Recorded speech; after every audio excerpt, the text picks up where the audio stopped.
সসীম সেট, ইংরেজিতে একে বলে ফিনিট সেট। যে সেটের উপাদান সংখ্যা গণনা করে নির্ধারণ করা যায় তাকে সসীম সেট বলে। যেমন এখানে তিনটা সেট দেওয়া আছে ডি, ই, এফ। এখানে ডি সেটের উপাদান সংখ্যা 3টি, তাহলে গণনা করে শেষ করা গেল 1 2 3।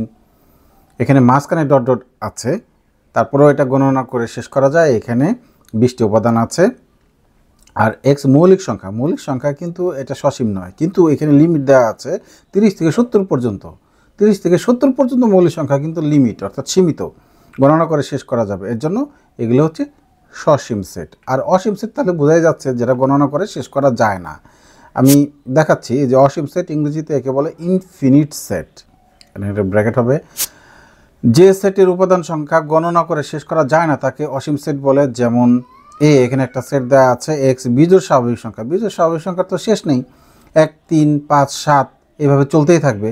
স্বাভাবিক সংখ্যার সেট, এই যে ডটর দেওয়া আছে, অর্থাৎ শেষে যদি ডটর দেওয়া থাকে সেটা তো অবশ্যই অসীম সেট, গণনা করে শেষ করা যাবে না।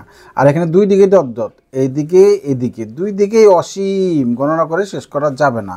তাহলে এই পূর্ণ সংখ্যার সেটটাও হচ্ছে একটা অসীম সেট। আর মূলত সংখ্যার সেট, যেমন এই যে এ বাই বি আকারে যেগুলো প্রকাশ করা যায়, এ বি পূর্ণ সংখ্যা, বি নট ইকুয়াল 0, এটা মূলত সংখ্যার সংজ্ঞা অনুযায়ী এই এ বির পরিচয় এখানে দেওয়া হয়েছে। তাহলে এই মূলত সংখ্যার যে সেট কিউ, সেটাও কিন্তু অসীম সেট। সবাইকে অনেক অনেক ধন্যবাদ। গণিত ক্লাস।